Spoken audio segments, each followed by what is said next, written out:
This is Panic at the Disco Elysium. You're here at the bookstore where we left off last time. Got my chat overlay there, which is... I actually have it bound to the plus key on my keyboard so it zooms in. So what have we got here? Gifts, books, and molten candy. Tasty. The display rack is brimming with worn paperbacks featuring an extremely muscular, sword-wielding barbarian on the cover. Nearly all the titles contain the word Heimdall somewhere. So Conan ripoff, is he? The display books. Rows and rows of Heimdall men blur your vision. You make out some titles. Man from Heimdall and the Mammoth Riders.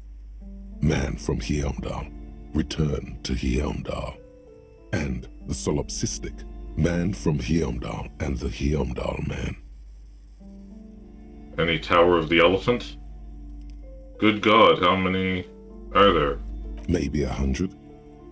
Man from Heimdall and the sages at the end of the world. Man from Heimdall and the false god. Man from Heimdall and the scorched earth. Man from Heimdall, the Heimdall colonies. Man from Heimdall and the swamp beast. Man from Heimdall and the snow crabs.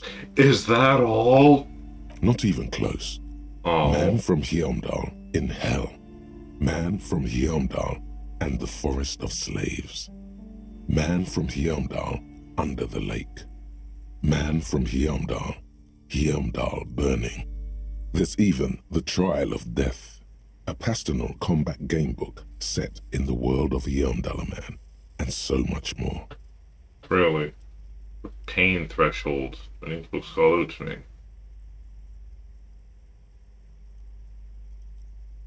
I mean, it's worth a shot, right?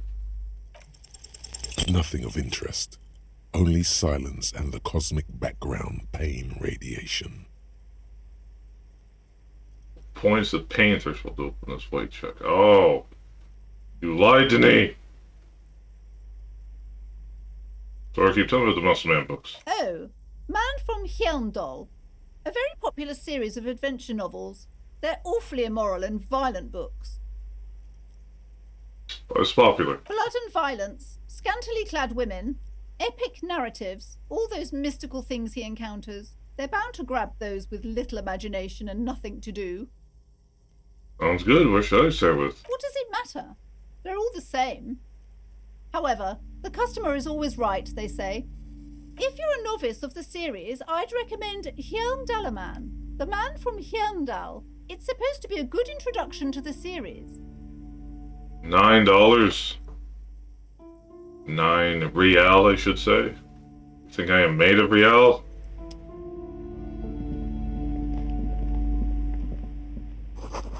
Old sports magazine tucked away in the dark corner. A small mountain of colorful board game boxes. There are numerous types of games for all ages. A lot of shelf space seems to be taken up by Wirral-related merchandise. With a pile of Wirral-related items. An endless variety of source books, lore books, and codices litter the table. The topmost book is titled Welkin Compendium, 2nd edition. There's also a large hardbound tome with intricate cover art, The Hunters of Katawak, Boreal Creature Compendium, and a Pick Your Path adventure game book titled Tales of Wirral, Cavern of Velkrag. Books in a board game section? Who wants to read books? Yeah, really. They really catching my eye. There's a box that says Wirral, 3rd edition mega setting supplements module. The side panel notes a fantastique adventure board game, new maps and miniatures. A sticker on it displays 25 real. That price is steep, but then it's the 3rd edition mega setting supplement, so it makes sense. Okay then. Where's your pornography section? Fashion recipes of artists, all about lake trout. back there, isn't it? It's dirty stuff is beyond the curtain.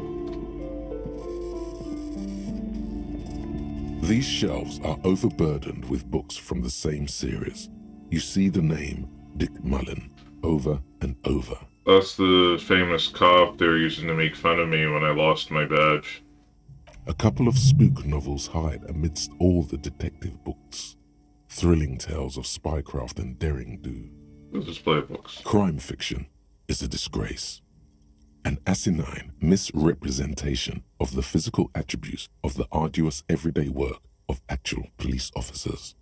These books greatly overstate the excitement of police work, glossing over how long it takes to actually follow up on leads and eliminate dead ends.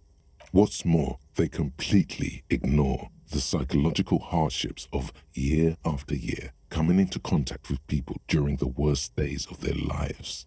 Not a single mention of all the stress this work creates upon the officer's family. Detective fiction just doesn't tell the truth at all. Now, would you like a list of all the books found on the shelf? Oh yes, you know I do. Another You roll see into this. Dick Mullen on the job. Get Me Mullen.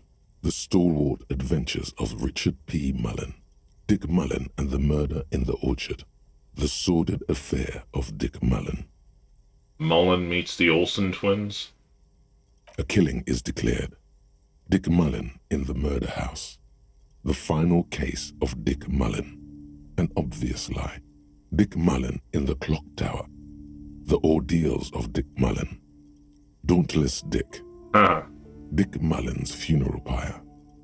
The murder of Dick Mullen. any more? Yes, there's also The Dame Who Did It. Farewell, My Mullen.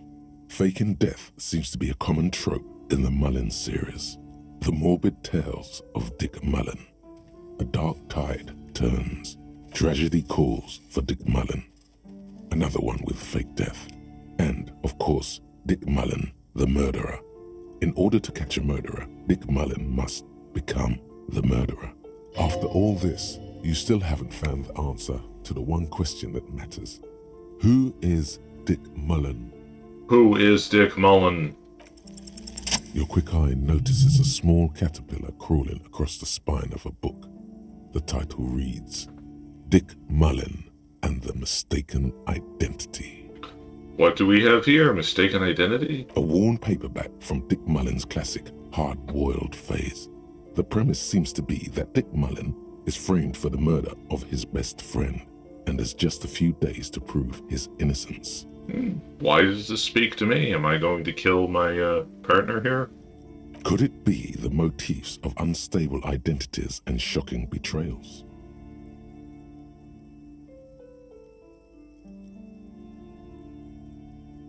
That could be something else.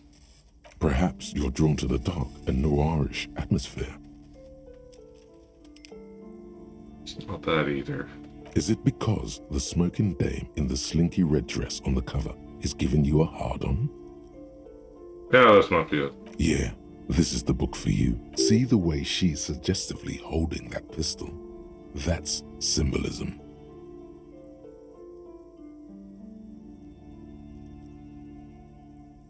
Store, give us all this crime fiction. Oh, crime, robberies, murders, even sexual crimes. We're fortunate to have Dick Mullen and his stories to sort all that out. You're a police officer, apparently. You should buy all of these. They really do teach a person how to be a proper detective. Note, reading about Dick Mullen would not actually make you a better detective. Oh, it's like Fallout where I can pick up comic books and improve my skills. Picture brochure, very close. Tome of fascist magic, rather candid. The best kind of magic. The plaque on the shelf reads, Biographies of Famous People. You see a large variety of names, none of which ring a bell. What's the thing about fascists? What's this place? Browsing through all the books with all their names makes your head spin. None of these seem important or relevant. It's all just vapid egoism. Suddenly, a particularly odd title catches your eye. It reads, High-Speed Love, The Tragic True Love Story of Jacob Irv and Alfie Delatraz by one Cecilia Averbrook. High-Speed Love chronicles the romance between two of the finest tip-top tourney racers in history. One of them is the madcap driver, Jacob Irv. His blonde mane graces the cover. Next to Irv's life story, you see a slim biography of an Occidental rock star called the Anti-Star. He's famous for shooting morphine into one of his eyeballs and cocaine into the other. Really? I didn't know there were any intravenous veins there. Next to that, Rivasholian radio personality Guillaume Bevy stands in front of a rundown drug den. He's a permanent fixture on Channel 8, reporting on real-life crime and ruining cops' days. I really must insist you buy one of the books. Reading them is not for free. Do still browse, though, but not too long. Pipe down. I'm sorry, I did not mean to rush you. You are browsing. Go ahead. Take your time. Time is commerce.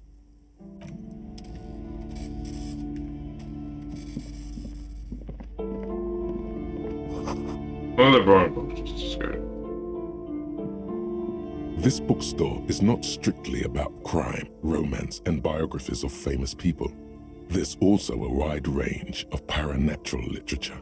Really? Amidst the various books, you find one written by someone named Matthias W. Dundas. It's about wholeness, unity, balance. These three things are very important to the working class mind. The point of the book, and many others on this shelf, is to give people medicinal advice in situations where they don't have access to paid health services.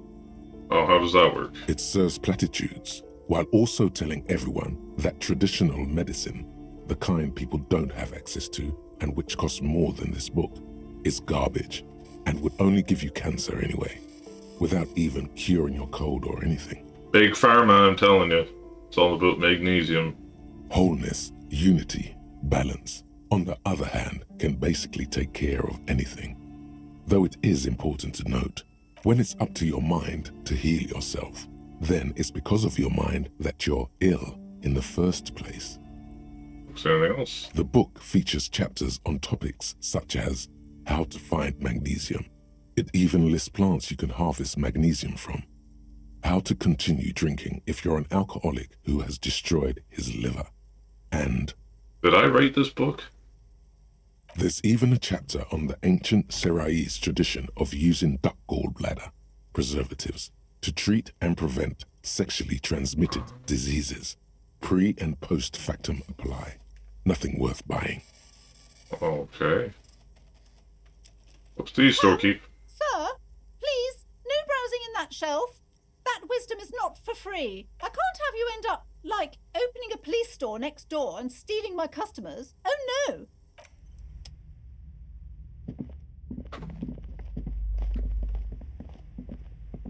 What's this? Several maps have been attached to a bulletin board hidden inside the alcove. They're held up by small pins. The board has come loose from one corner. I need a map. The maps look old and faded. Your eye catches a map of Insulinda, a map of Revachol, and a map of Martinez. Of Revachol. The north coast of a verdant island is shattered by the delta of a river. It is the River Esperance. Countless bridges put the shards back together, connecting city blocks to river islands. La Delta says a great artificial heart in the center, teeming with life forms and construction. To the east, rolling hillsides, Le Jardin, Stella Marie, the suburbs of Saint-Baptiste, swallowed up into the megacity.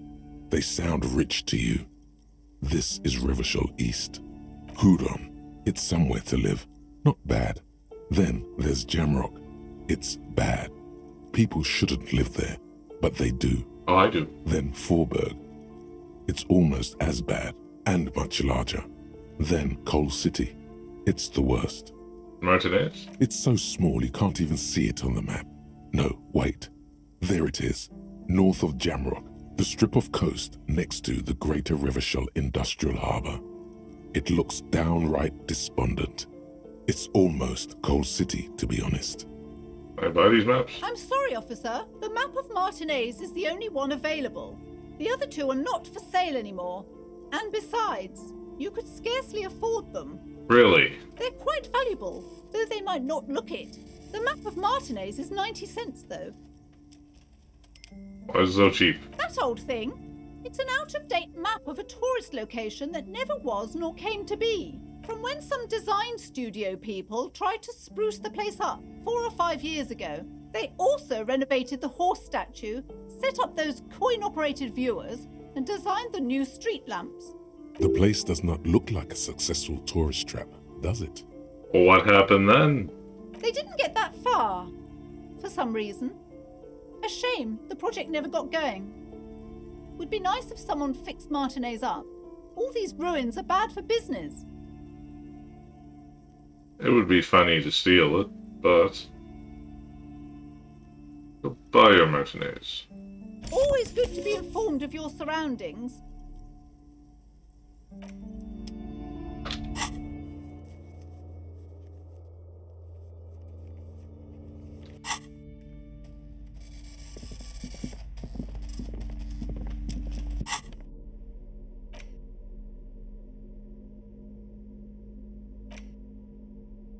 The worn map features the patchwork grid of the streets of Martinez, with directions to appropriately touristy locations. Year 48 resides on the upper right corner. It's bad to the grid. Your finger moves through the various streets, across Rue de Saint-Ghislain and Rue Saint-Sipar, over Saint-Brun and Martinez North. Ghislaine, as in Ghislaine Maxwell. Finally, coming to a halt on the spot where you are currently standing, although the map gives no such indication itself. Hopefully I don't get a map to Epstein Island. For a more detailed view of the map, go to your journal and select the Map tab.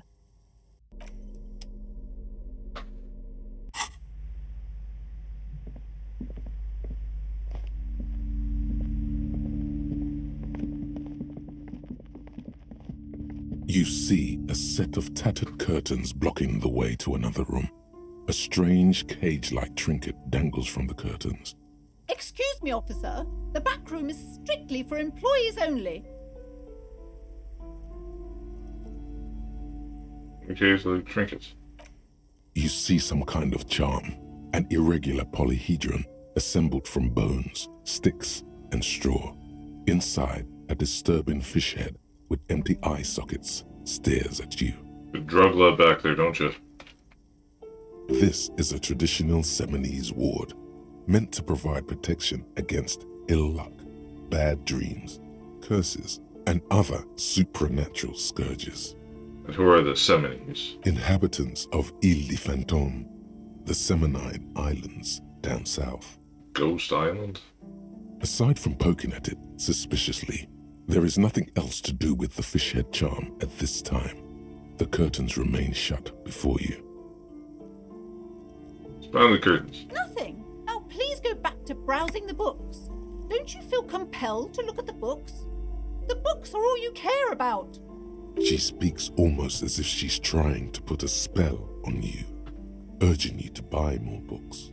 Oddly enough, the more she tries to draw you away from the curtains, the more alluring they become. Oh, no, the curtains. No. Right now with the body. Welcome to Crime, Romance, and Biographies of Famous People. My name is Plaisance. Be welcome, and please take responsibility for the energy you bring into this space. You're the owner of the store. I am the proudest owner of our little shop of culture. I was the one standing outside the store, right? Annette, yes, my daughter. I hope she wasn't slacking off again with her nose in science fiction. Tell me, was she at her post doing her job like a proper girl? Yes, of course. Wonderful. Did you talk to her? Yes. Great. On a scale of 1 to 10, how compelled were you to buy books after talking with her? 10. She's certainly very polite now. My precious, her dedication brings joy to my heart. If you have children, I hope they turn out as great as Mayonette. That's quite a trooper. She's a great value it. As a young girl should be. With the proper attitude, she'll have a bright financial future. Anyway. The woman before you scans the store, her shoulders rigid and tense. Every now and then, she nudges her glasses. Noble, brother.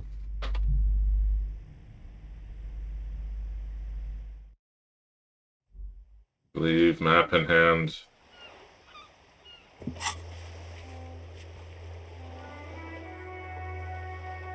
Juno!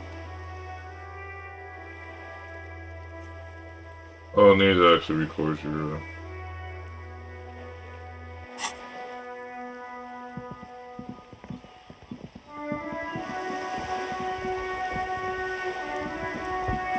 I got a bag! I needed a bag. North.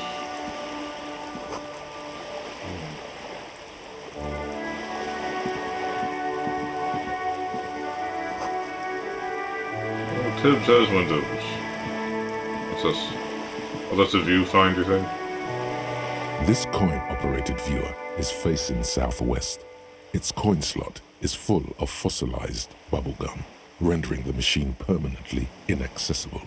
Poor little viewer. The metal feels cold and wet under your palm. It looks unhygienic. Look inside. A thick layer of graffito covers the lenses.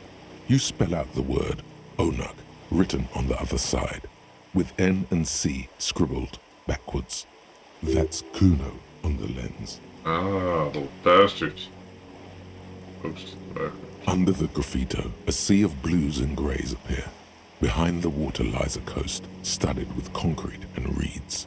On it, a church on stilts, lanky weather-worn wooden planks, an X-shaped cross topping its tower. You know this to be the Star of Pericanasis, or the Cairo, the central symbol of the Pericanassian Church, a star, a great moral height to be strived towards. Around the large wooden building you see chunks of sea ice gathered on the beach, and a small tent set up on the ice. Vandalism, tisk tisk. Probably some kids. A simple but clever solution to ruin in a coin-operated viewer. It took ingenuity.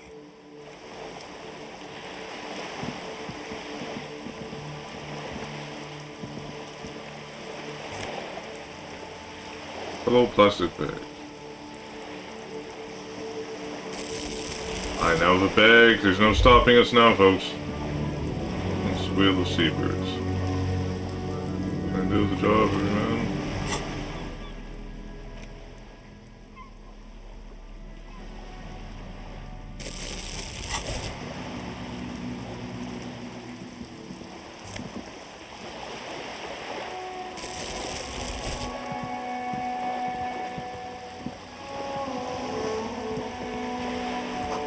What are bullet holes lined the wall? Lovely. Just dump the body in the water. It's a good place for an execution.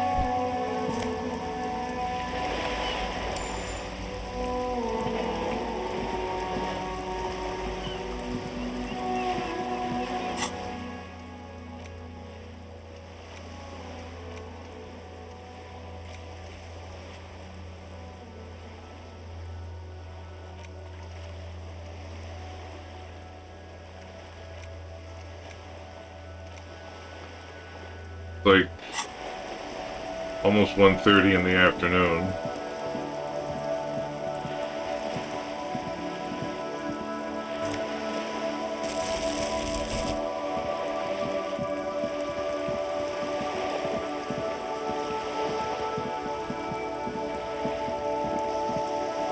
More money or collectibles up this way, do you reckon? Yes.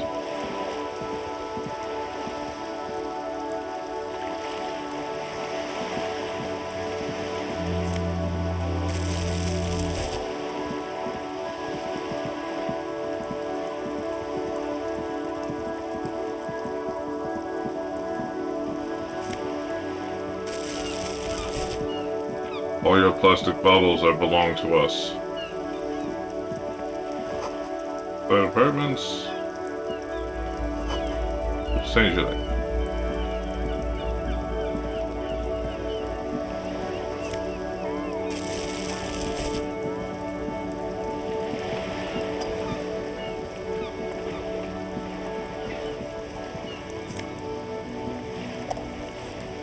Magnesium, sweet, sweet magnesium. Glass tear, oh boy. How's our little project going here? It's over halfway there. 33 minutes left? Okay.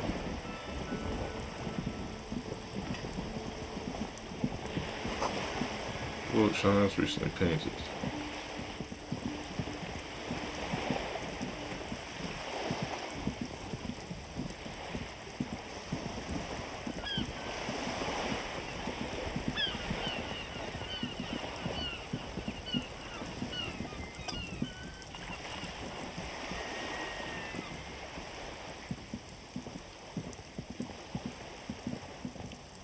The streets will flow red once more, a great torrent rushing down Rue de Esperance. You wait and see. Girl starts to sailboat by the pier. The streets will not flow red with anything. Who are you? I'm Cindy the fucking Skull. What else do you want to know? Date of birth, blood type, the last time I was tested for Hep C. Well, you get off easy.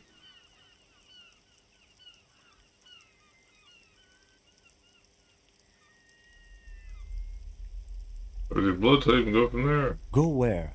Accosting a minor? Listen to your partner, pigman. Keep your grubby hooves off little old ladies. Despite the attitude, she puts the brush aside. A brush? An artist? The red splatter is urban expressionism. Oh.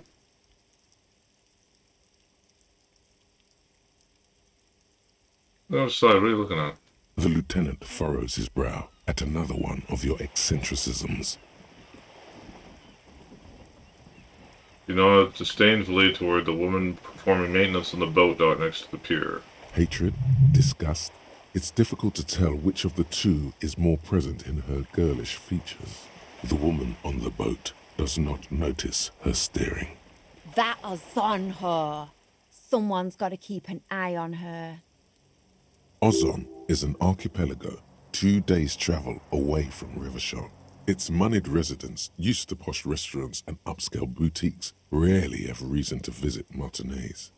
Who is she? Probably the Wild Pines rep. We should talk to her.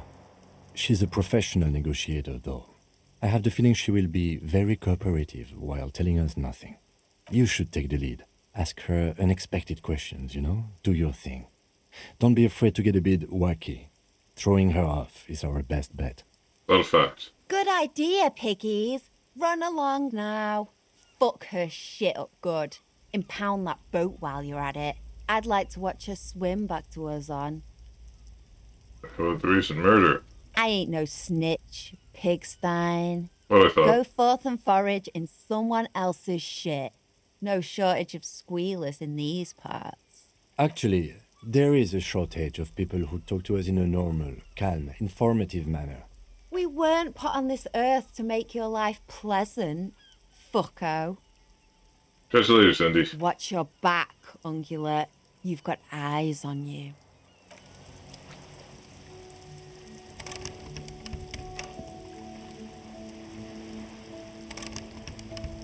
Oh, that thing's locked.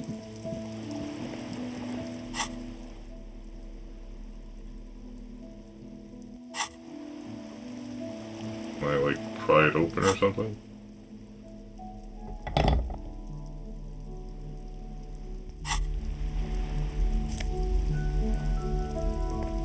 Maybe codes. Okay then. Better than what they have. +1 system, -1 half light.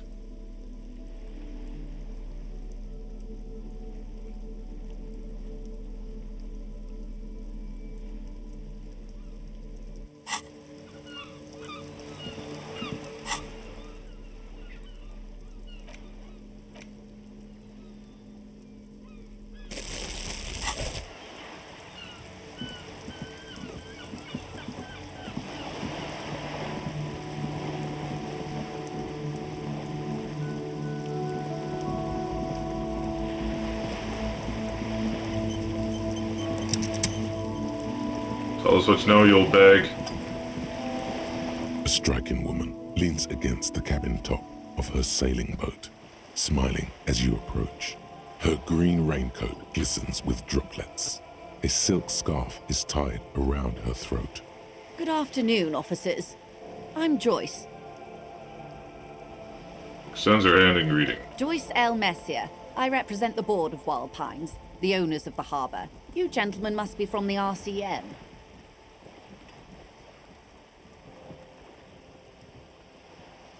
So, what does the L stand for? Leighton, my maiden name. One hand dangles from the sleeve of her searching.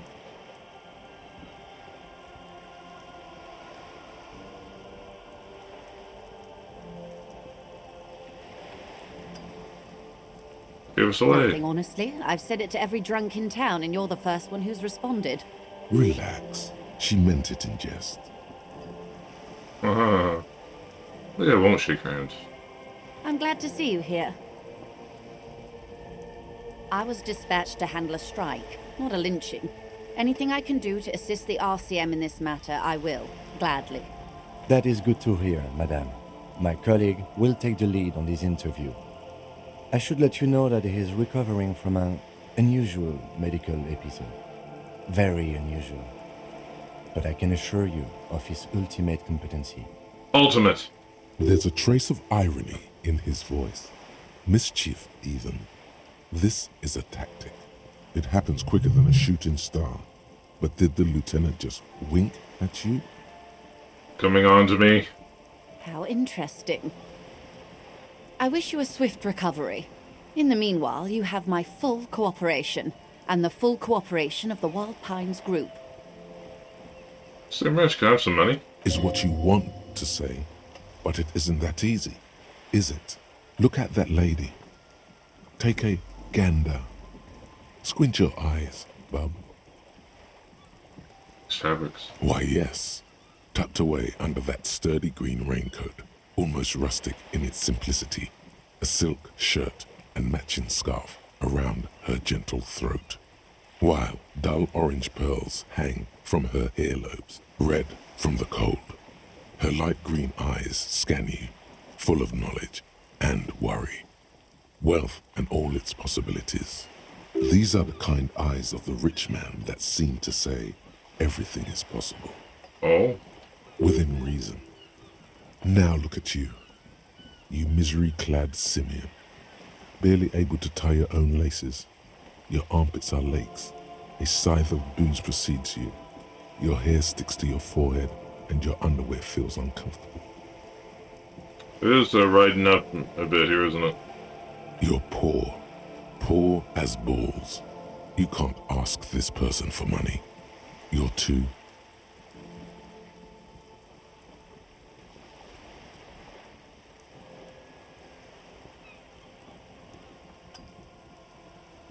This feeling, I've never felt it before. Shame? You haven't really been in the presence of gentlefolk either, have you? What shame is there to be felt in front of these dock workers, cops, and hotel clerks, but to belittle yourself in these eyes of Odinin?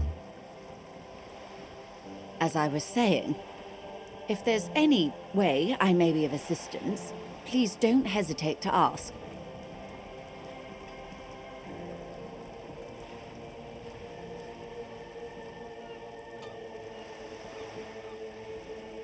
We're on a boat. Why, yes I am.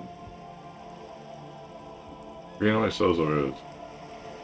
Does she have a name? The boat? No. It is called Cordelati 19 because that's the type of sloop it is. Kind of boat is it? It's a pleasure craft, a 19 pacer. It also happens to be rated for Category 1 racing.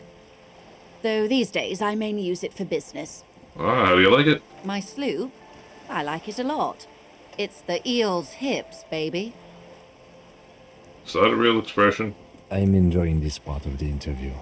It has so little to do with the murder we're investigating. A lot of people have boats, are there? Of course there are. We're on an archipelago. How else are you supposed to get around?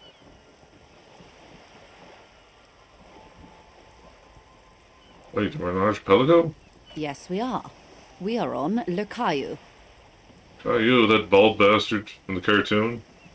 Technically, the neighboring Ozone and Fas Alamer island groups are archipelagos, while La Caillou, by contrast, is a single fertile landmass, the fourth largest island in the world.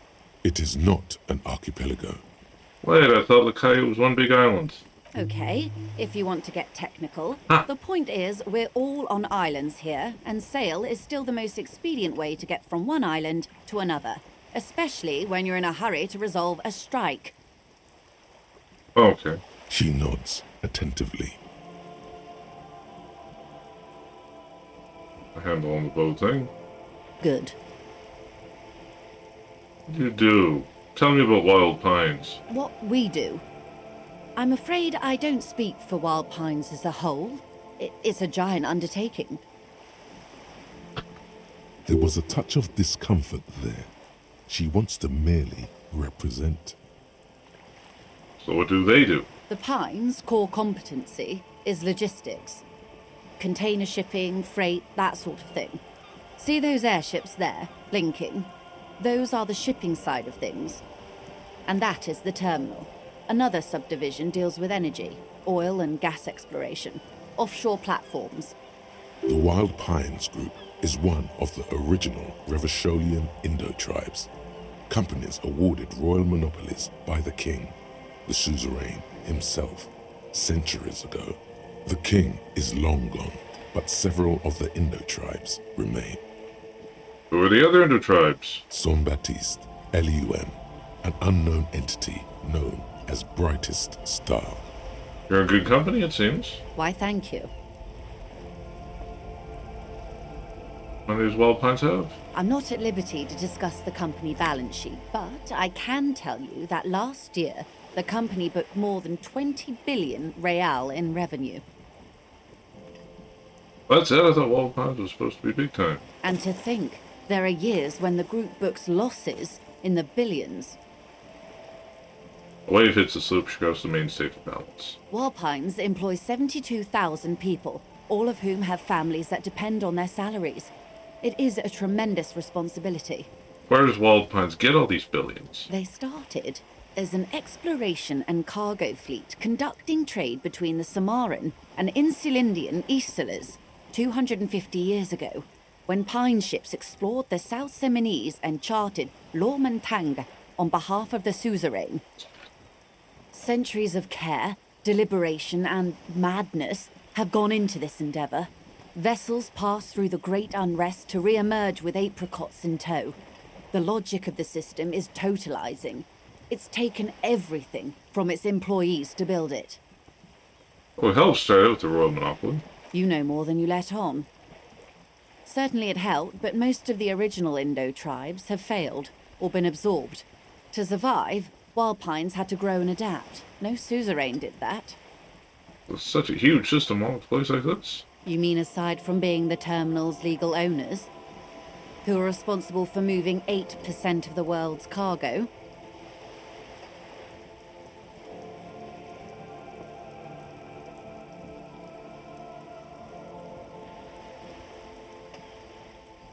You don't keep moving. The workers do the company. It's nothing without them. We built this district. We. There it is. She owns up to it. Uh-huh. All the best parts of it. Rue de Saint-Ghislain, with its bastions, the plazas Meteor and Mosaic, even some of the old street lamps have been put back thanks to the investments from the WP. She points behind you where the seawall rises. Before Martinez was swallowed by the industrial harbour, even before it was part of Revachol, long before Terminal B was erected here, the Pines built it as a resort for its Revacholian employees. A company getaway, for a weekend or a summer holiday. Then came the revolution. But that's another matter. I'm here to make sure the Pines can fulfill their responsibilities to the place they built. Uh-huh. Tell me about the strike. Everything. Right up to, but not including, trade secrets.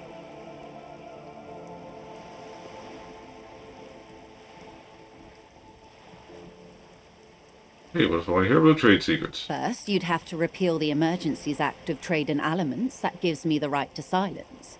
It's quite the octopus. Octopus, I'll slay it. Good luck is only kept in place by the vested interests of half the civilized world, including your own. What the ma'am means is that the Emergencies Act and the RCM both get their authority from the coalition government. You'd be shooting yourself in the foot, in other words. But I am derailing us. You wanted to know about the strike. Roll on this precisely. I believe the official title is Senior Labor Negotiator. In practice, I'm a grocery clerk. I relay the union's demands to Wild Pines and return with Wild Pines' counteroffer. And how are the talks going? They're not. That's the problem. The union stopped all negotiations a week ago, after that awful lynching took place. Wait, she just admitted that the lynching and the strike are connected. Aha! Now they won't even let me into the harbour. There's a 2-meter-20 racist behemoth blocking the gates. Oh, I remember that guy. That was this behemoth. What can I say? The union employs a giant covered in tattoos. A racist giant. I guess that's part of their big tent organisation now. The strike is connected to the lynching? Yes, I believe there is a connection. But that's a subject for later. How are talks going before the lynching? Let's say I was not making the kind of progress I'd hoped for when I first arrived. And when did you first arrive? I arrived 3 weeks ago. Yes, in the middle of February. The bay was still partially frozen then. I prefer to do these things on site, like the RCM. Put together an Elysium-based life form.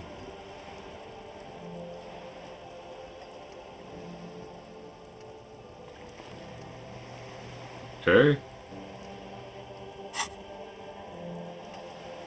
But the strike began in December. Looks at his notes. I wasn't the original negotiator here. I took over after Mr. Gaumont hit a wall with Mr. Clare, the union boss. Mr. Clare refused to speak with Gaumont despite concessions he'd granted the union in prior negotiations. This isn't the first time the union has gone on strike. Heavens no. There have been 2 prior strikes. Both times the union won significant concessions, including overtime pay and a medical plan. This time their demands are more, I guess you could say, aggressive. Ludicrous even. It's meant.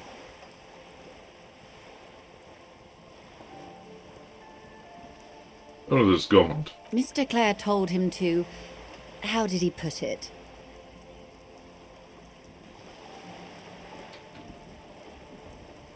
I wasn't paying attention. There's no negotiator. Oh, he was the other guy. Fuck off, midget. Gaumont is short of stature, you see.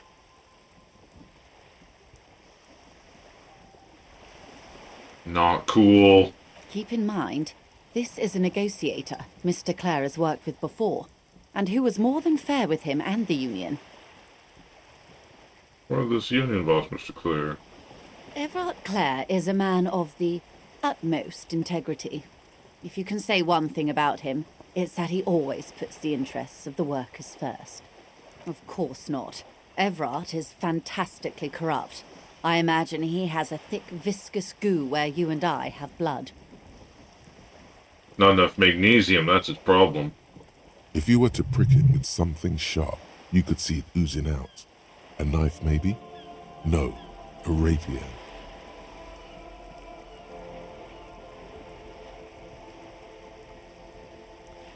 Oh, he can't be that bad. He is the most corrupt individual I have ever seen, and I deal with men like him for a living. If there is anyone more venal, more irredeemably nepotistic, then it's his twin brother, Edgar. Oh, there are 2 of them. Yes, Edgar looks exactly like his brother, except for that lazy eye. He also talks exactly like Everard does, and when one's term as foreman is up, the other takes over. It's how they circumvent the term limits, you see, with a funny little switcheroo.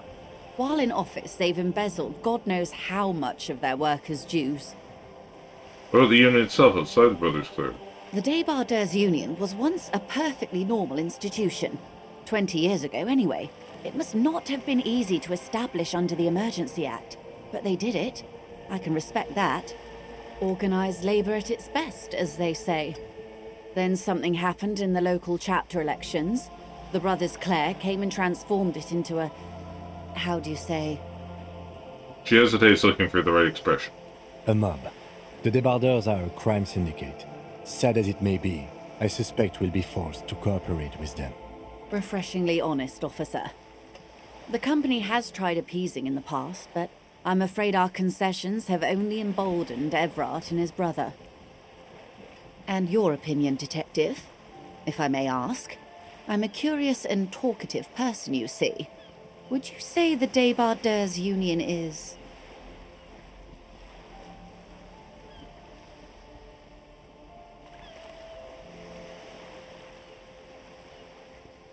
The socialist mob? Thank you for being candid.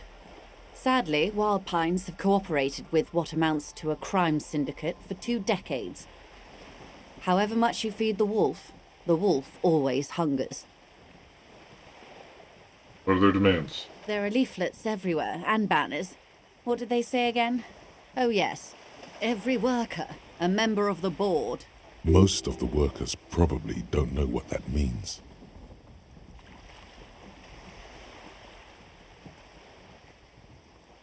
So they have no idea about business.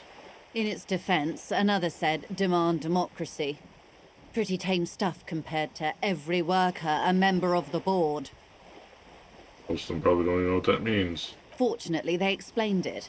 Every time the Wild Pines group makes a decision about anything, it needs the signature of each of the 2,200 workers in its Martinez terminal.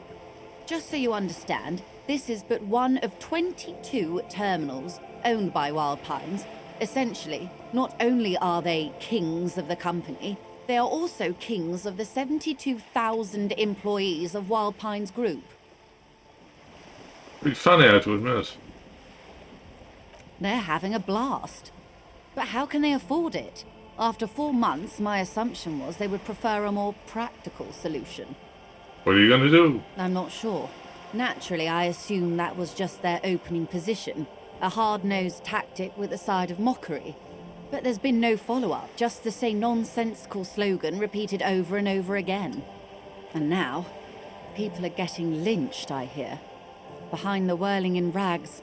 A disastrous situation if there ever was one. Excuse me, from whom did you hear about this lynching? I first heard it from the bowyer at the gates. The one whose very name advertises his aversion to work. I think he said it was, call me mañana. Banana the banana. This checks out. No, wait. No. The chief negotiator heard it from a man at the gates. Surely the Wild Pines Group has more effective channels of information. After all, 2,200 people are on strike. This is a big deal for them. Scabs at the gate, did you put them there? The scabs? You mean the huddled masses of Jamrock, come to plead for work where the union refuses to? Don't let her answer it herself.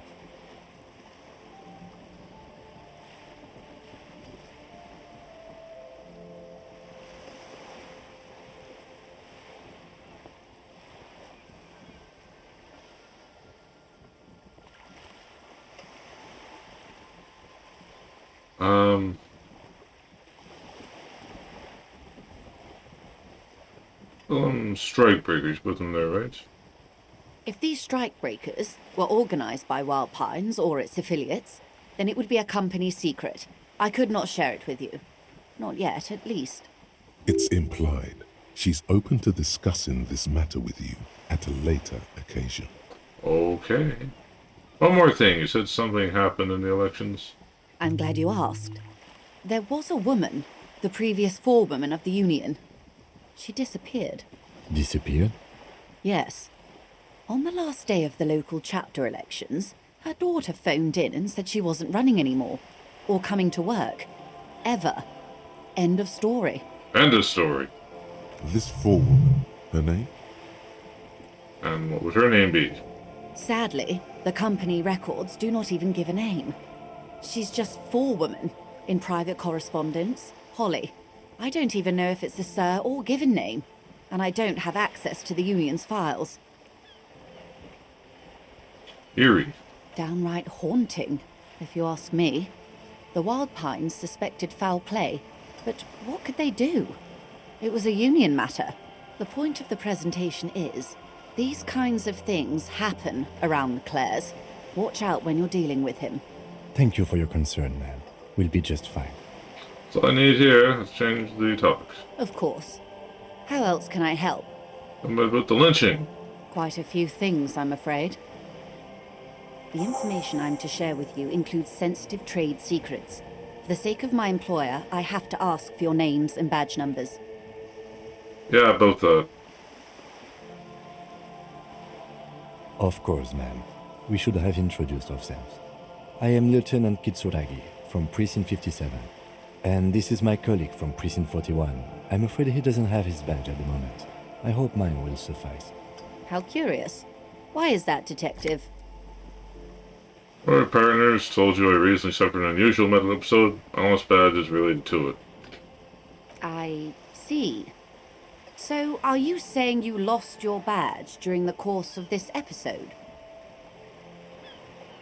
Could have eaten it for all I know. I don't remember anything. The world, the city, nothing. Oh dear. Some kind of encephalopathic amnesia. I don't even know how to respond. I do believe you, naive as that may sound. I simply can't imagine what you gain by faking such a condition. As I said, ma'am, his technique may be very unconventional, but he is an officer of the RCM. Of course, I sympathize, but I'm afraid I simply can't share anything more until I've seen that badge. She's a professional negotiator. She should be open to some sort of mutually beneficial arrangement. Womp womp. Find it somehow, so something else. Of course. But before we do, officers, let me be perfectly clear. The situation is extremely volatile. The sooner we can speak about this lynching business, the better for all of us. Of course, Detective. Take care. Well, for now. It's clear you like the hard stuff, Brota.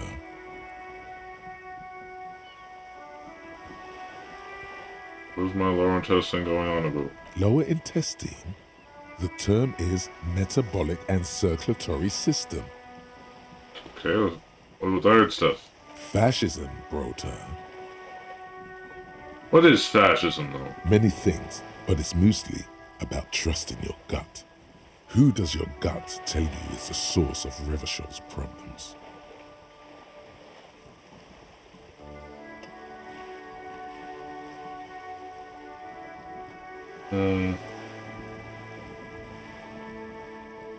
Leftists, academicians, liberals, financiers, foreigners.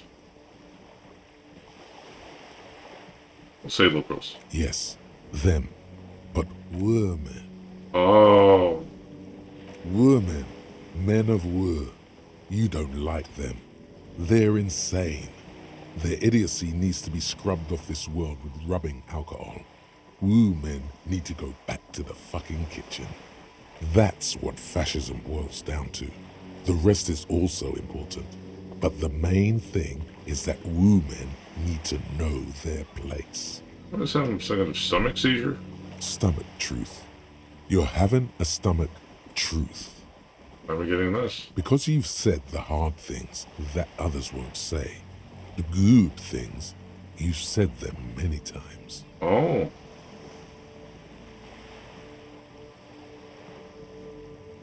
Fascism sounds so bad, though. What if we go something else, like traditionalism? Okay, yes, let's call it that. Good thinking. That sounds much better. Traditionalism. You like the sound of that. Okay, stomach, I've made up my mind about fascism. Proceed to judgment. You're going to keep your views, right? Keep your views, Brota. I'll give my views for the glory of the Revacholian nation. For the nation, smart. Best not to mention the woo men too often. That's why you're the head and I am the stomach.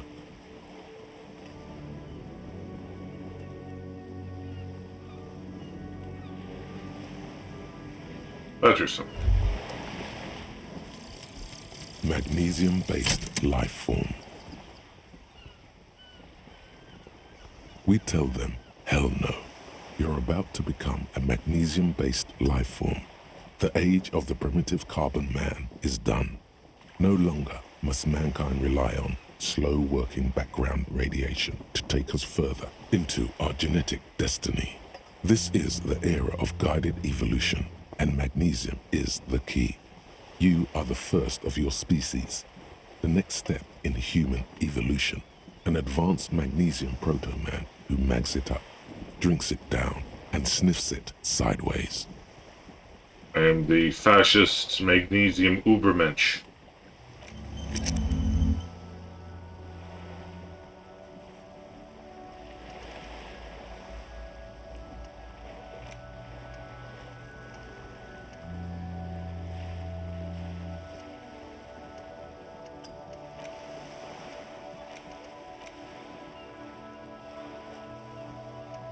Do this one next.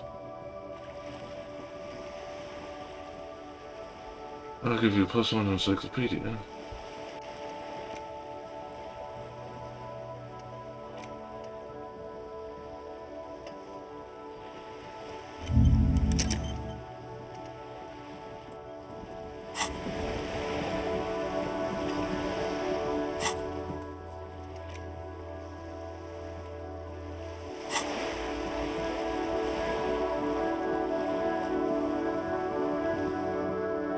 Any of interest there?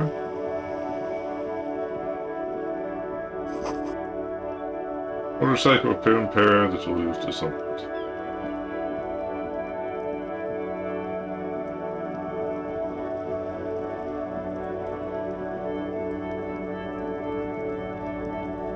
This is a wall on the side of an apartment building.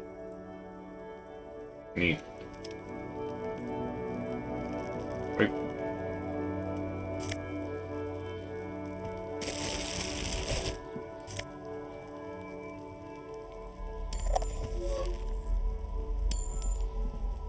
The cap on the morale is.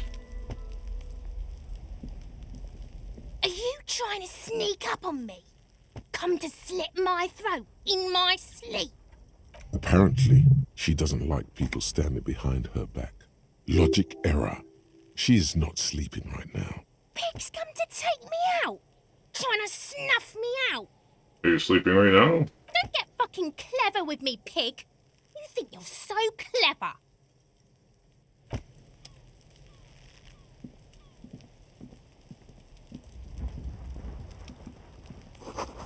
God knows there's snow melts.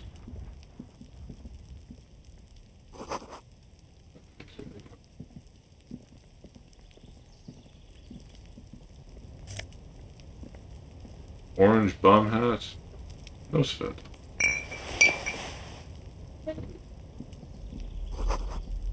Bulls and all.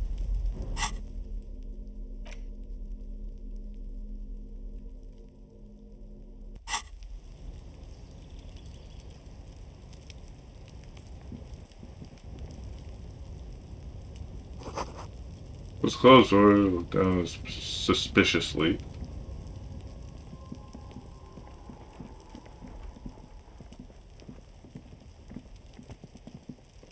I can't get involved in this.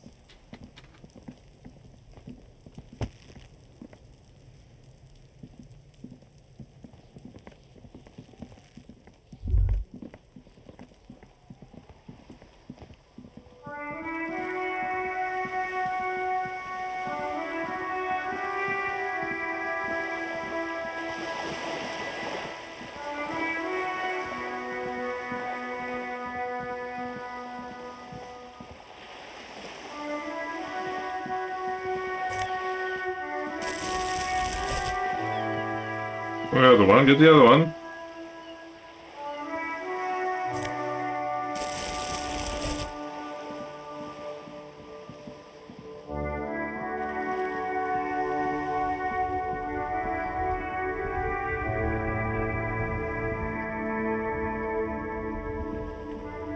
This Post-Levantorie mail collection box has been heavily vandalized with graffito.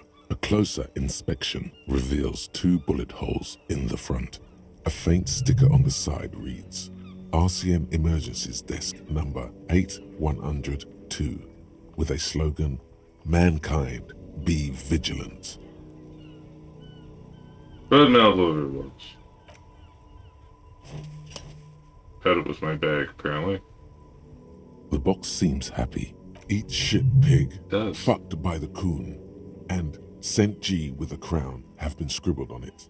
Jenny is a whore, and best set mailbox also.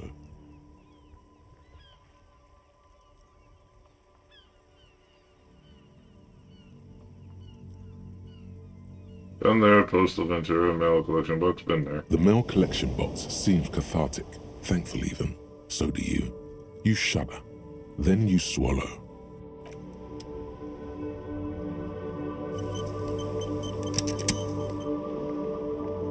The worn and beaten wooden planks of the bench do not look overly comforting.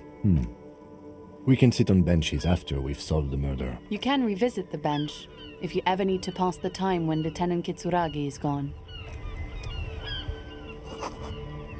It's not like force to crack the paint.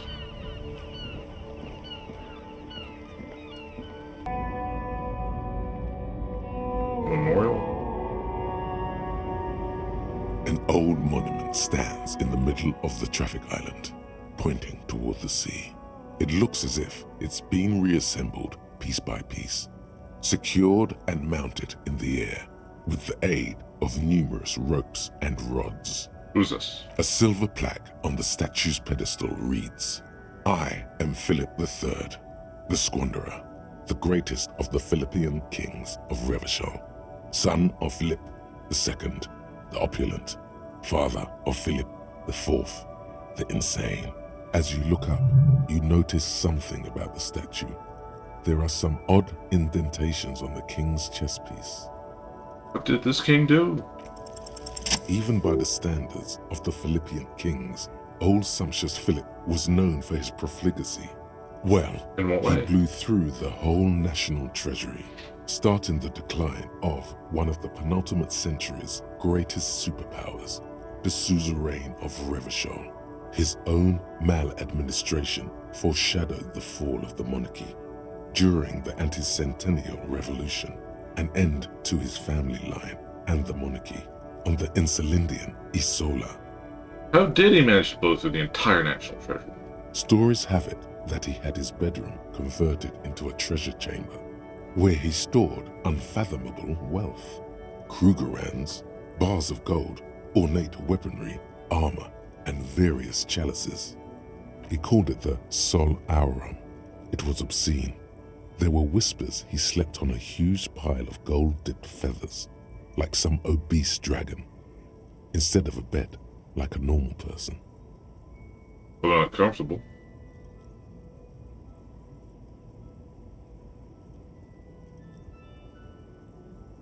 No way that's true. But wait, you haven't even heard about his fabled cocaine addiction. The what now?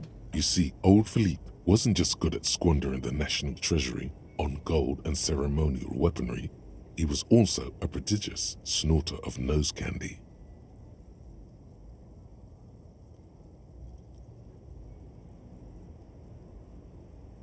Nose candy? What is that? Cocaine. Yeah. There's a nose candy, a bloated drug. That's what the revolutionaries said 150 years later, right before they emptied out the royal mausoleum and dumped His Majesty's mortal remains in the Insulindian Bay. Oh, thought process. His Majesty's courtiers said it helped him connect with the higher realms. Hey, where you buried now? You just said his body get dumped. Beneath the cold waters of the Insulindian Bay, thrown there by the revolutionaries after they cleaned out the royal mausoleum. And what happened to the statue? The original was blown apart by communards, then further damaged during the landing of the coalition's airships during the turn-of-the-century revolution, when Martinez was leveled. Most historians think the coalition's hasty landing may have ultimately saved the statue. If the communards had more time, they would have reduced it up to even finer pieces. Who restored the monument? Some years ago, a group of liberal, artistically inclined individuals, designers mostly, thought it would be ironic to restore the statue of the most wasteful ruler of Revachol in the poorest part of the city. The statue is supposed to capture the moment it was blown apart, like an instant frozen in time, a rare butterfly trapped in amber, floating on a sea of shit. That's brilliant, so funny and nihilistic. People in Martinaise tend to disagree, as do many prominent art critics and thought leaders with more nuanced social awareness than the young ironists. Those critics might have it wrong, though. There's more to it than just ironism, but you can't say what precisely. Perhaps this art mystery will be solved at a later time. Philip III, the squanderer, however, with his bronze face up in the air, doesn't seem concerned about what the hoi polloi think of him in death. Not that he ever did in life either. What indentations? What do I see? Something with great kinetic energy seems to have impacted the cuirass, around where the heart is. A bullet? Kuno threw a rock at it, did he? Someone shot him in the heart. Interesting. Lieutenant, someone shot the king. Okay, I can't see it, but I take your word for it. What do you think? Well, Martinez is riddled with bullet holes. This place saw a lot of action during the revolution. But the statue is recently renovated, so maybe a joke? Target practice or a political statement? Political, it's a king and he's shot. Why not? What this shows us is guns aren't too uncommon here, and people still shoot them, sometimes at kings. So no, there's no. The king stands high above you, surveying the bay, mute and indifferent to your sightings. For education. Wow, you work hard. I do? Oh, yes. You hustle. You're a provider. It's tough out there, but you keep it real and provide. I guess I do, yeah. Oh, yeah. Like a horse, a workhorse, for hard work. What hard work do I do exactly? Look at yourself. You're a human pedometer. You must have walked 200,000 steps down cracked asphalt, mosaic, sand, and linoleum after you re-emerged. That is the sign of a hustler who never gives up. The world is harsh and people are evil. You didn't make it that way, and you won't let it break you. You ride.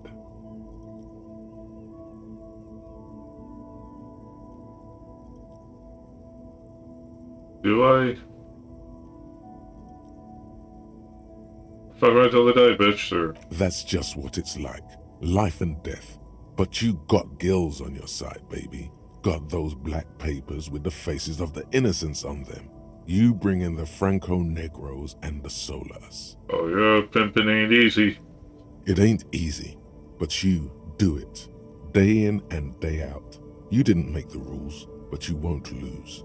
You're a cop and a sprinter and a money printer. I've made some gills, sure. Sure. And has it been easy? Is life easy? Have you not gone into cardiac arrest?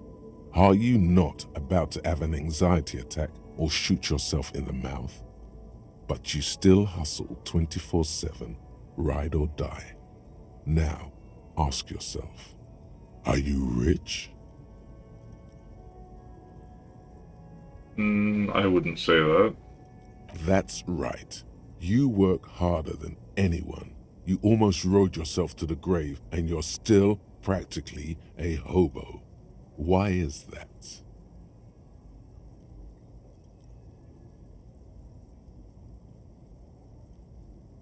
That guy riding my ass. The system is broken. There's a mark for cup cops up there. Cup cops have price dumped it. Fucking taxes, man. Oh, I'm so poor. Probably could have spent all my money on booze. Because of the taxes, G-Man's got his jam-covered sticky fingers in your pocket, stealing from you every time you buy, sell, walk, talk, fart, so much as sneeze. The fart tax. Aren't taxes almost non-existent in the Gossamer state that is Revachol? There were no taxes. You and I both, but they got those indirect modes of taxation. Sales tax, excise duty, extraction tax. This tax that doesn't even have a name. Plus, there's the stuff people in other countries pay for that makes them ask for more money from you here. The Gossamer state's a myth. In total, the coalition government is taking 98% of all your money.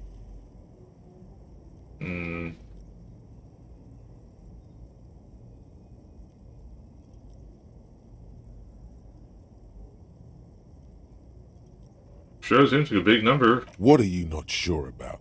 They're milking your nipples till they bleed. Can't you see? Aren't you sick and tired of having bloody nipples?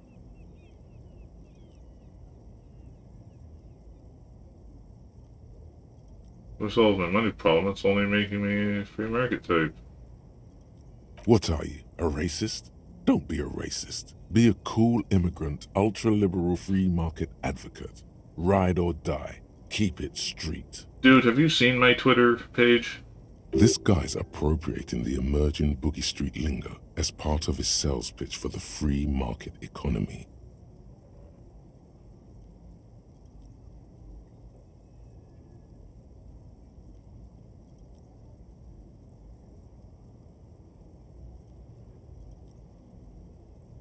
You sound like a Boogie Street youth peddling into stuff, aren't you? Yeah, ain't it cool, Ryder? Ain't it street? No, it's not. I'll go sell my bottles here.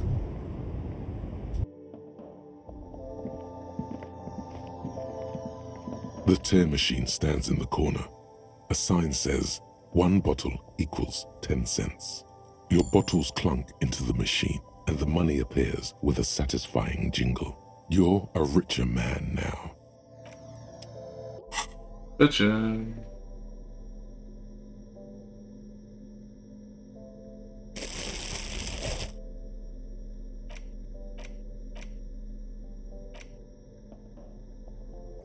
Let's find that empty cassette tape somewhere. So I can do karaoke.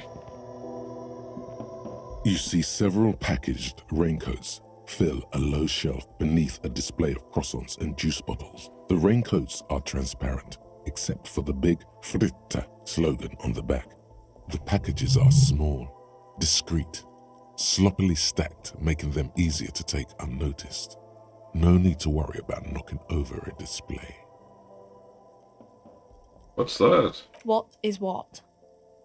It's a raincoat. If you want to buy one, then it's only 4 real. Her attention is drawn to the raincoats. Stealing one undetected will now be more difficult. That's half my money. I can't do that.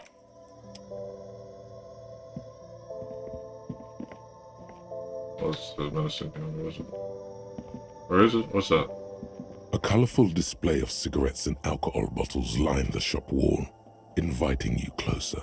The bottles wink at you in the light. The smokes too glitter in their wrapping. It's like looking into a kind of heaven. Your knees are weak. There, in that dark green glass, all in vain. The great flowing river of warmth, wine, alcohol, beer, alcohol, love, alcohol. What a good place for a recovering addict. Guess not, no. Looks at all the goods behind her and adjusts her hat. I'm obliged to inform you that both alcohol and cigarettes damage your health.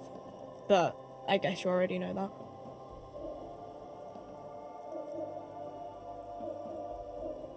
How do they lower your morale?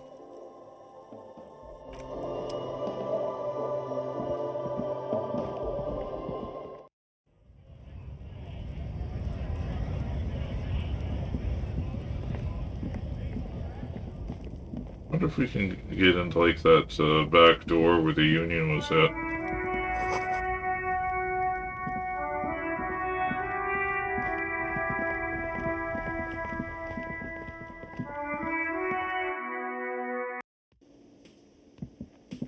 It's open! It's open!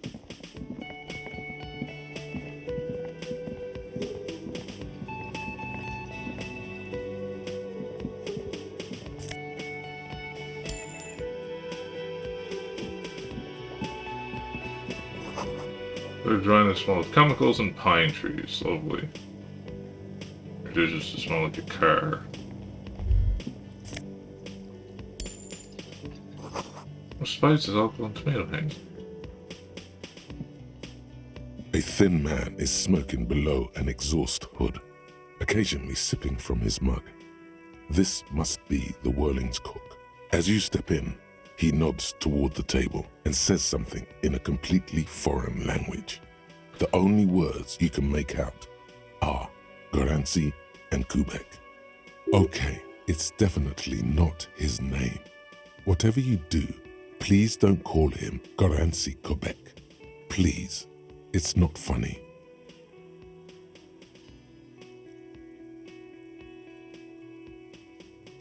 Okay.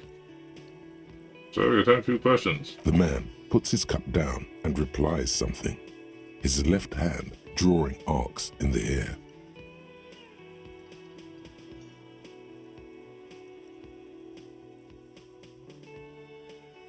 Some impressive pots there. He smiles and bangs his ladle against each of his pots in turn.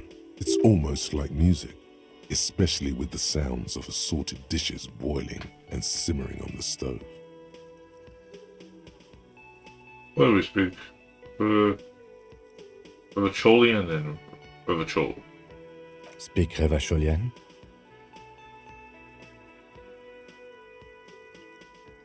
Revacholian, yes, not this fine thing spreading out here. We speak Suren. There is no such thing as the Revacholian language. But don't worry, your message remained clear. The cook is still smoking, ash falling from between his fingers.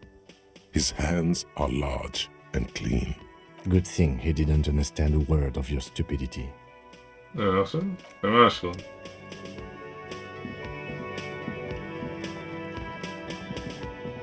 On here, why is there like black fog of war here everywhere?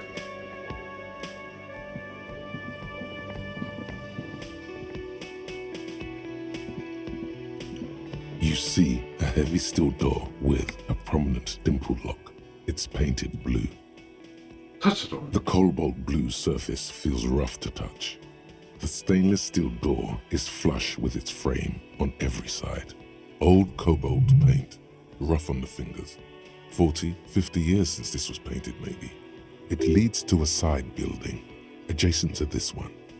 The old building next to this, half ruined. Whatever is behind it must be older. I know where this door leads. You do? It's a door in the back of the kitchen. Why do you care where it leads?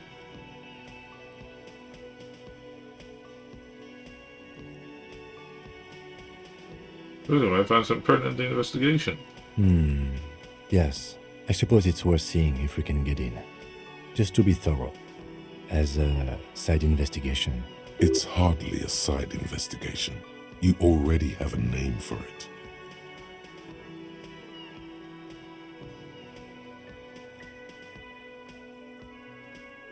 The door and the main investigation will merge into a stereo investigation. If you say so. Gart is the person to ask about this. The cafeteria manager. He sure is.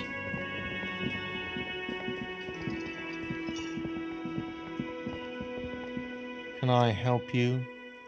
So another thing at the whirling. Another thing. Great. I love those. The mysterious blue steel door at the back of the kitchen. Oh, yes, that door, sure. There's nothing mysterious about it. It's just a door. Do you know what's behind it? Do you have... No, I don't have a key. I don't know how to get there. And I don't care either. It's not like I've been wondering about it for 10 years. It's just a frit warehouse, probably. Or some boring storage space with a bunch of old junk and dust. Junk and dust. Runs a figure across the counter to check for dirt. He's attempting to maintain an air of indifference. It's absolutely not convincing.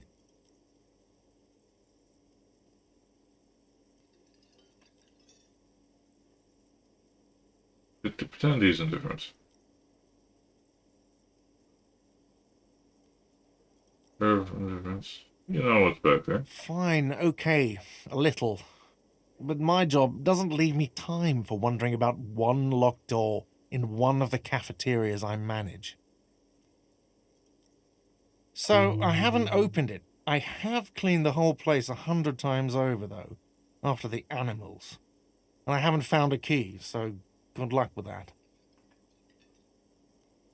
Okay. Yes?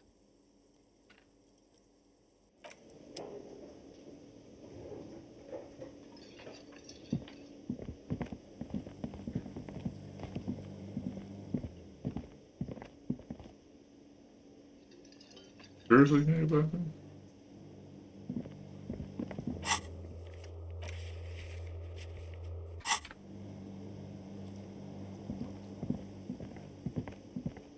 Maybe it's upstairs.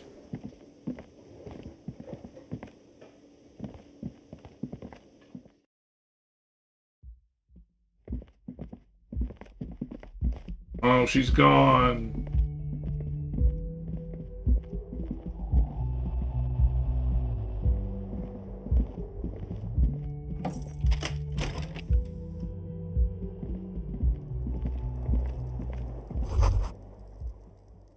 That's all your broken down bathroom door. Kim also tries not to look at the pile of taped viscera on the carpet, or the weird suitcase on the hat rack, or the potted plant dying in the corner.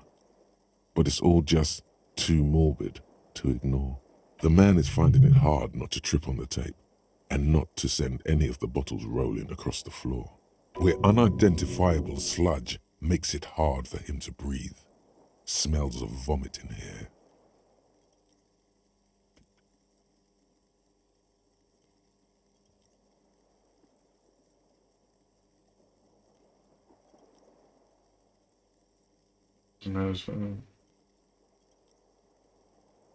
Sorry for this. No problem, officer.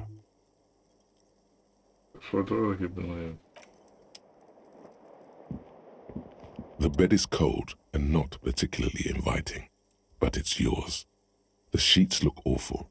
The option to go to sleep becomes available every night after 9 p.m. Uh-huh.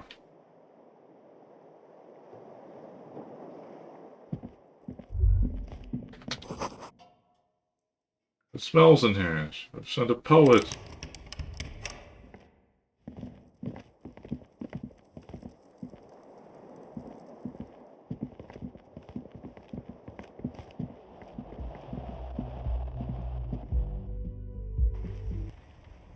Must know it on the balcony at least.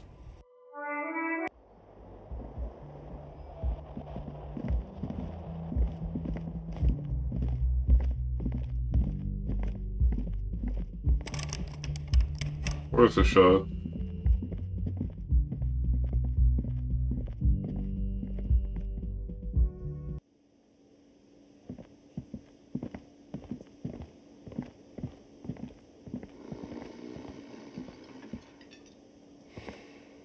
All about money, you know.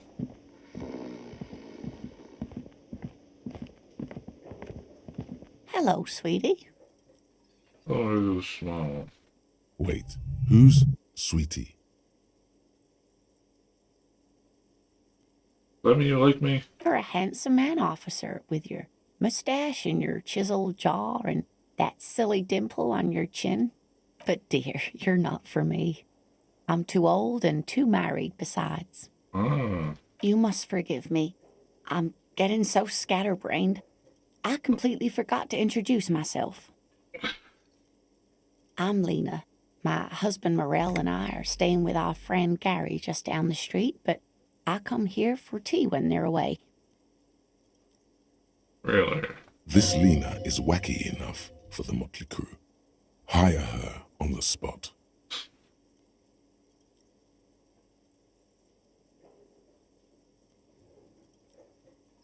Well, if you notice, I remember what I'm doing or anything. Yes, officer. You look rather dazed. Like a stunned fox. But surely things can't be that bad. I saw your movements with some concern. It's hard to forget literally everything. Oh my. You know where we are, right? Rolling and Rice cafeteria is on my keys. That's right. And where is the Whirling and Rags cafeteria itself located? Revachel. Yes, indeed. We are in the fine city of Revachol. No, Deadly Squad Revachel. What kind of place is this? How would I even begin to tell you? Revachol is the most beautiful city in the world. We're fortunate to be here, you and I. I haven't seen very many other cities personally, but everyone says so. Revachol is a rare jewel. This city used to rule the world, though it has seen better days. There's a pause as she studies your expression. You look quite lost. Speaking of history, you know what year it is, yes? Calendar said it is the spring of 51. That's right, dear. How splendid. Here, take this pen. Knowledge should always be rewarded. Okay. Her relief is palpable. She was getting pretty worried about you there, but now she relaxes her shoulders. I can tell that this is taxing for you, so I'll just ask one more question. What regime are we living under? What mode of government?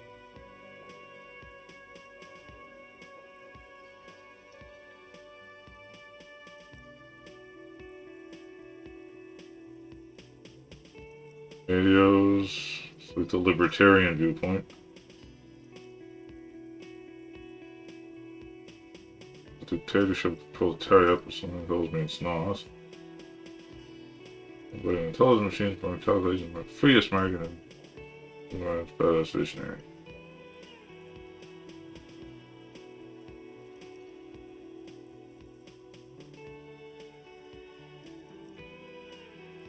I like to think it's a dictatorship of the proletariat, but something tells me it's not. Oh, sweetie. It's really not. There used to be people who thought that way. Other people who wanted those things, but they all went extinct. Revachol is a zone of control led by an alliance of foreign powers called the Coalition. We have almost no government of our own, and certainly no dictatorship of the proletariat. But they still have cops.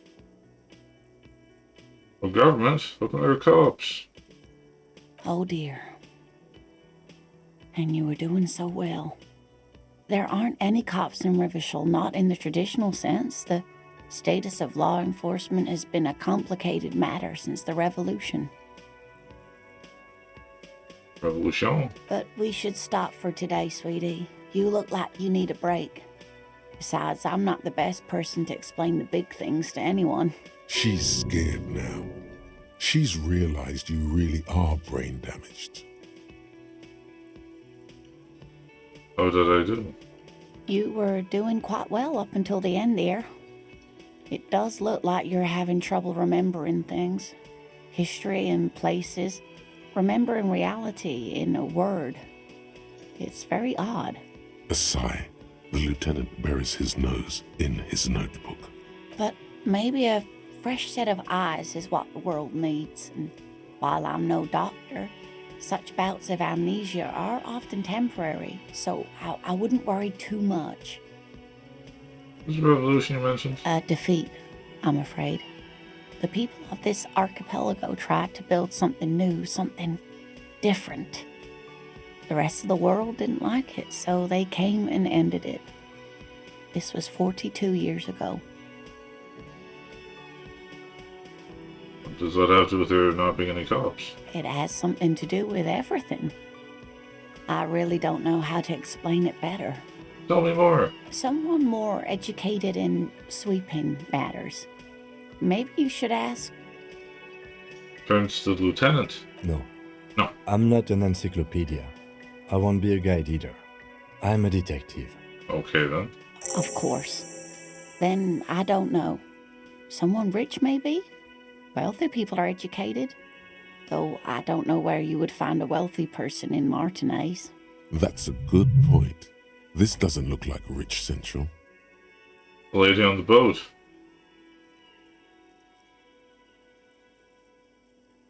Of course, dear. Good luck with your case.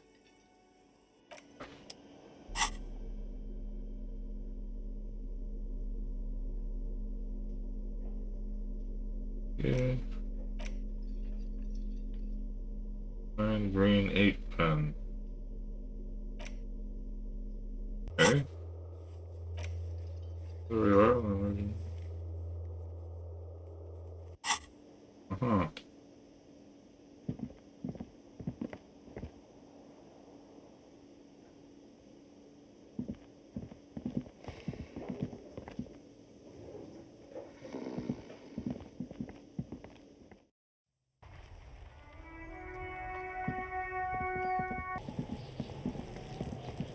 Fuck does Kuno care?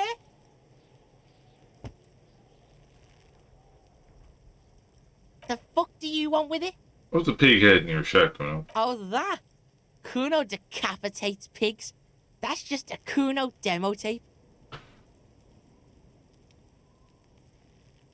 Look at this. Cool pig head I like. I got this one too. This one. But in my head it says shit. What? What is this shit? Fucking on yourself. This is weird level shit. Kuno doesn't go there. Fuck your shit back to normal. What is this? Well played. No one saw that coming. Uh-huh. Good call, Pigmeister. Don't come and talk to Kuno about his kingdom. Kuno doesn't fucking care.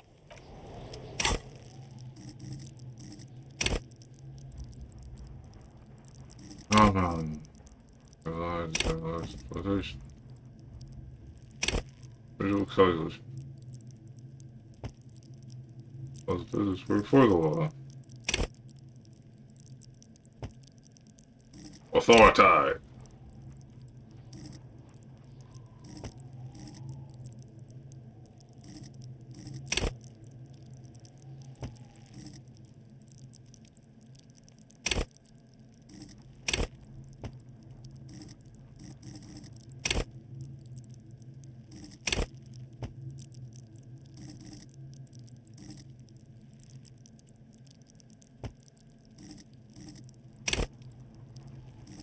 This is more of like the sensitive route, I find, but I'm the thinker, that's why I get all my points in intellect.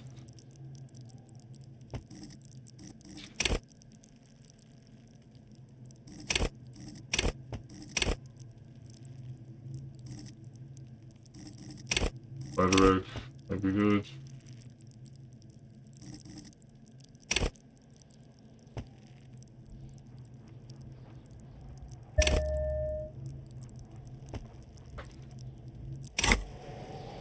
Sure. My, would you look at the time? Yeah, I guess that's all I'll do for now. Thank you so much for watching, viewers at home. I appreciate you. Leave a like and follow if you can. And have a great time wherever you are. Bye-bye for now.